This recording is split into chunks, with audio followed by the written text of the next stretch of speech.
Hi, today is 12/13/2024.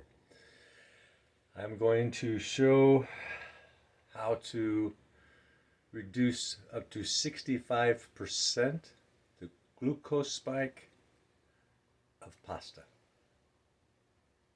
That's big. For those of you who love pasta, this is how you're going to want to eat. You know what I'm saying?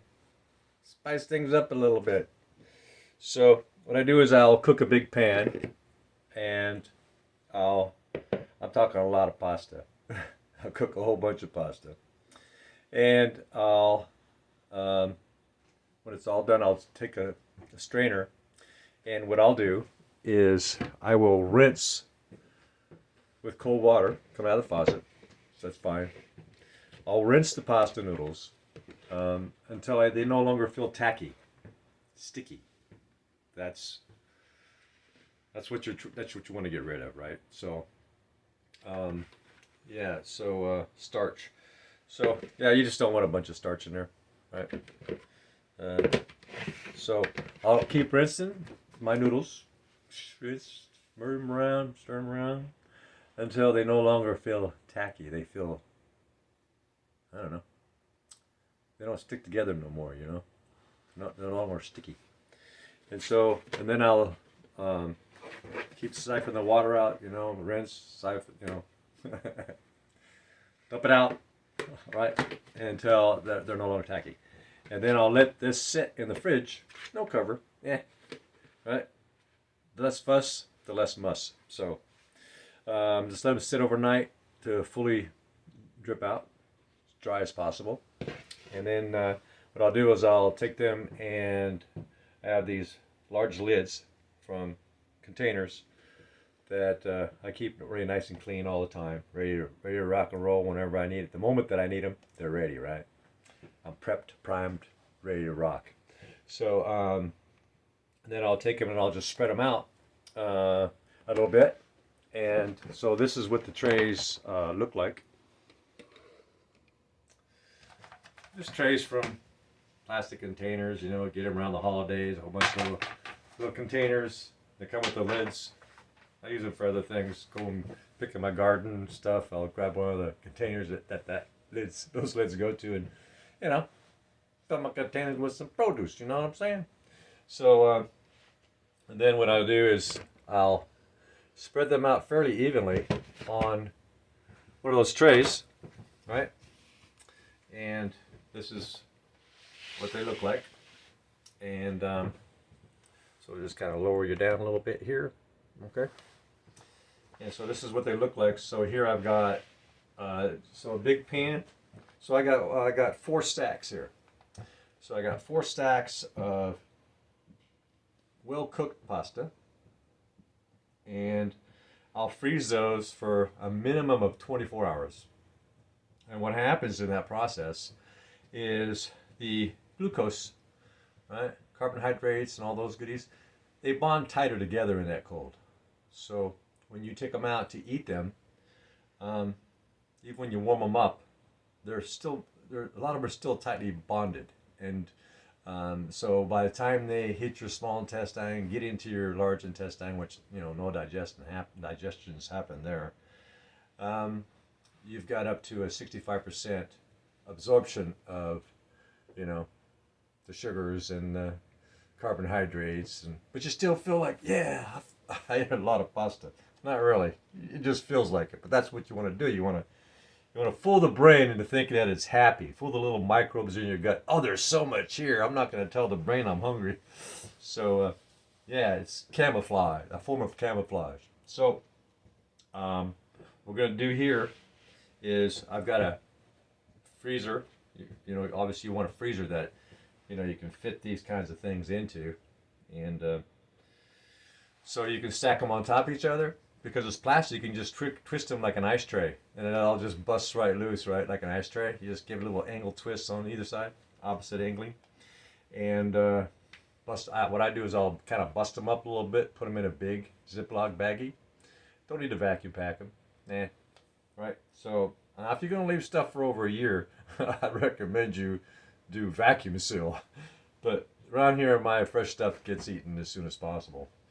And so you eat those overnight. Now, another thing about pasta, right?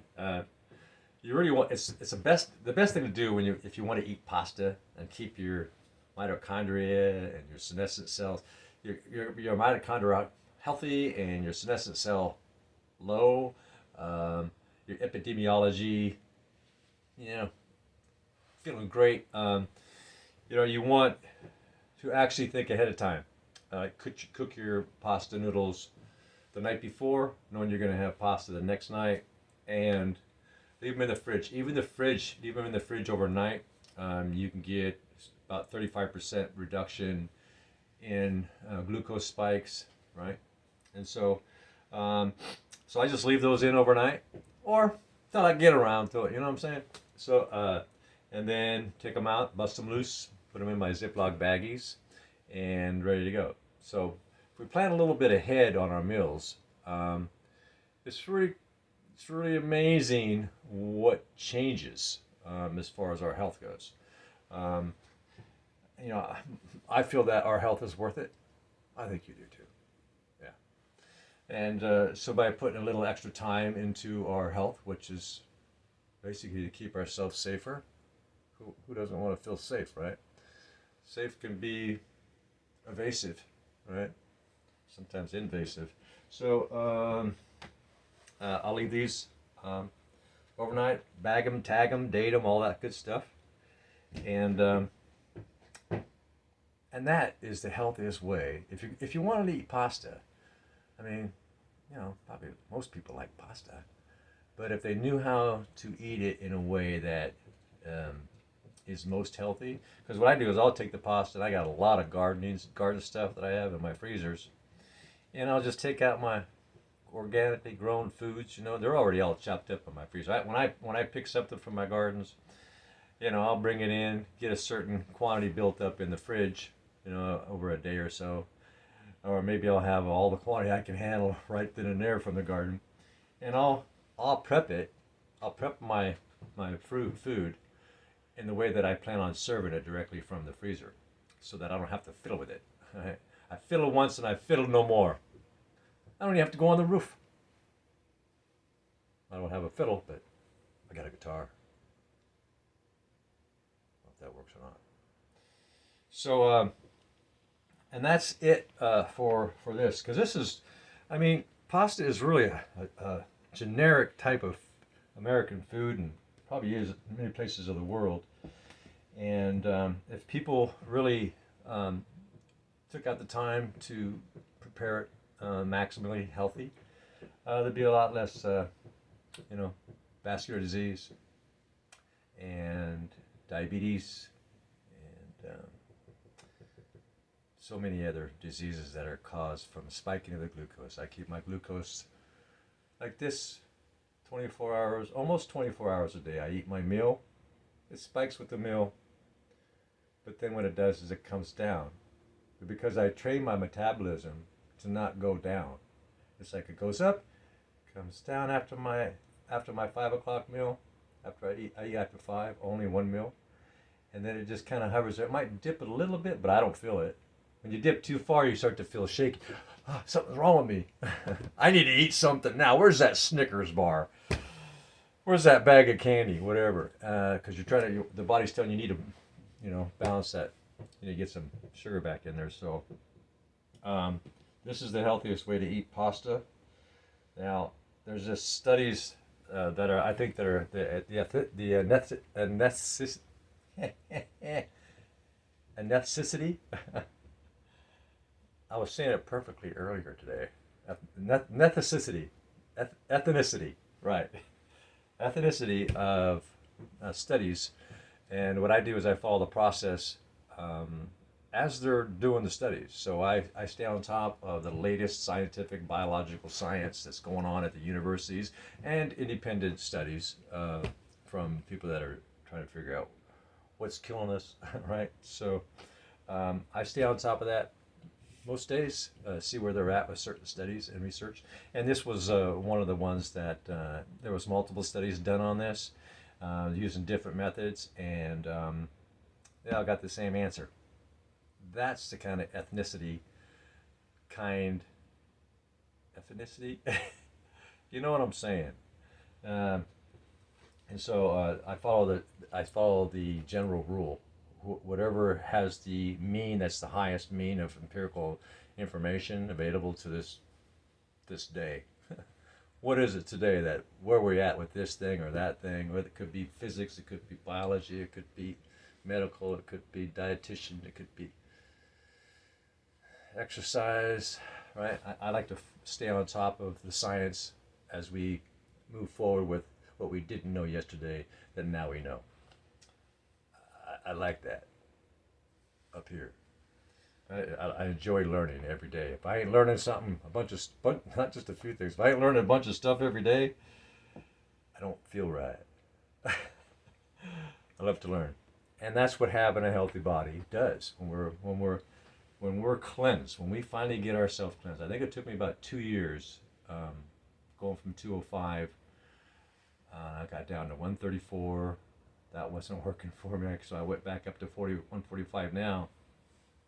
But I've been where I'm at now for about 2 years. I was just trying to find that perfect weight for me to keep the muscles I have. Because we get too low, then we start to lose too much muscle mass, and we can lose balance, and muscles start to click and snap. That's too much muscle loss. Then we have to adjust that a few pounds up until we're no longer snapping and crackling and pop. What did I say? Rice Krispies? No. Good. Bad. And so I'm going to pop this in the freezer overnight. And healthy pasta eating. Now, I can't stress this enough.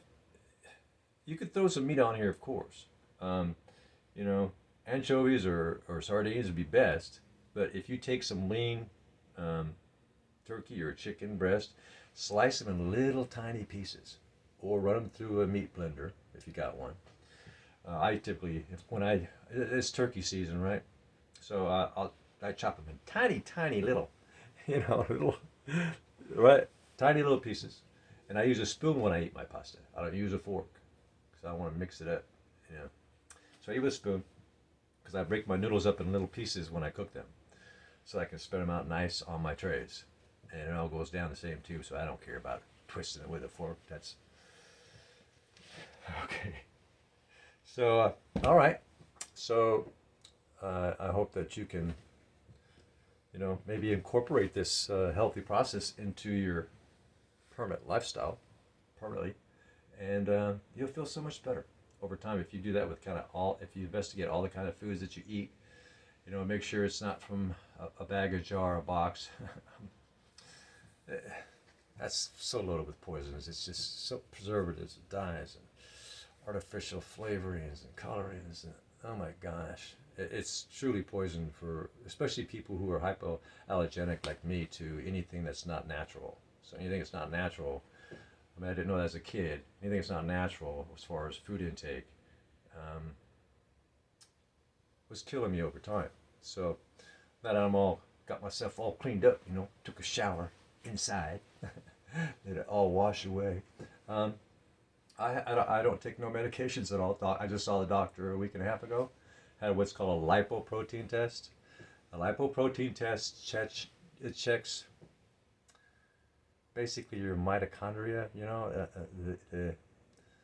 the metabolic stuff that's going on in your body. And I had a number of what's 94. 94 is as high as the chart goes. So 94, the biological health of that person at 94 is 25 years old. So mine was 94. So inside, I have the health and fitness of someone between 20 and 24. And it took me, I started this trip about 5.5 years ago. So it's taken me, that long to get to a biological age, health age of someone who's between 20 and 25. And so you can all do this. It's about saying no, drawing a bunch of red lines. Red line here, red line here, red line. Create your own red lines, because once, in the past, when I was in my early 40s, I would You know, I got healthy, and then one candy bar won't hurt. Oh, one hamburger and fry won't hurt. Oh, and then the other one didn't hurt either, and neither did the other one. Felt good eating it. Serotonin, right? So what I've done is I've just drawn that red line, and I don't cross them. If I end up crossing it, I am in full control. I know I won't be touching that stuff again for probably 6 months or something, or a year. So draw your own red lines to keep you healthy. This is not a diet or a fad or anything like this. This is a choice of a lifestyle. It's something we either choose to change our life and reborn ourselves, because that's exactly what happened. It was like me being reborn, not as a baby, but as an adult. Cleaned, mind, body, clean.